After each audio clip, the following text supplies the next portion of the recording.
Welcome in, everybody, as we continue our breakdowns of each and every team in the NFL. Team needs this offseason. Saints, wide receiver, guard, defensive lineman among the needs. Trading Rashad Shaheed at the deadline left the Saints very thin at receiver. It's a problem that worsened last year due to the injury to Chris Olave and Devontae Bailey. The lack of depth became evident down the stretch, and addressing the position is going to be critical.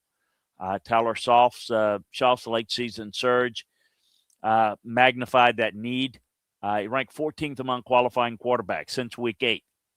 Making improved pass catching support is going to really help the development for them. So we'll see if they can get that done. Look, this team looked like the worst team in the NFL, certainly one of the top 2 or 3 to start the 25 season.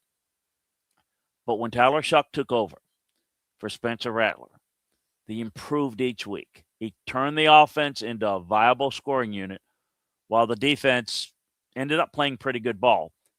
Receiver help we talked about. They need to find new receivers. Olave's a concussion or 2 away from having his career in jeopardy.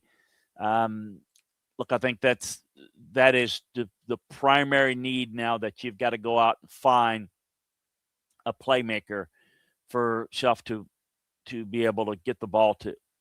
Defensive tackle. They ranked 7th in the NFL in defensive efficiency per play, but they had a big void at tackle. Getting a big upgrade would really take the defense to the next level. We talked about playmakers on offense, but boy, they need help at guard. I thought they had good play at tackle and at center last year, but the guards did not grade out well. They've got to upgrade that. Look, Alvin Kamara's had a great career. He's getting up there in age. They need to find a new go-to running back that can be featured in the run and the pass game. Cam Jordan doesn't have a lot of time remaining in the NFL. What a great career he's had. But, they need to find another edge rusher to bookend Chase Young. Demario Davis is an impending free agent. Boy, has he been a big-time leader for them. They got to re-sign him or replace him. Now, if re-signed, a future replacement is needed because he's 37. So how they play this probably depends upon what Demario's cost is going to be, of course.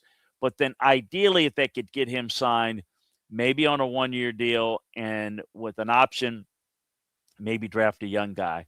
Some things to keep in mind. The punter, Mark Kroger, had one of the worst net punting averages in the NFL. Something to do with the coverage units. They've got to fix the whole coverage unit, but looking at upgrading the punter position is something else that the Saints have to look at. Look, it's a team that I thought would have a hard time winning 4 games last year. I mean, 2-3 loss team. I thought they'd be picking 1, 2, or 3.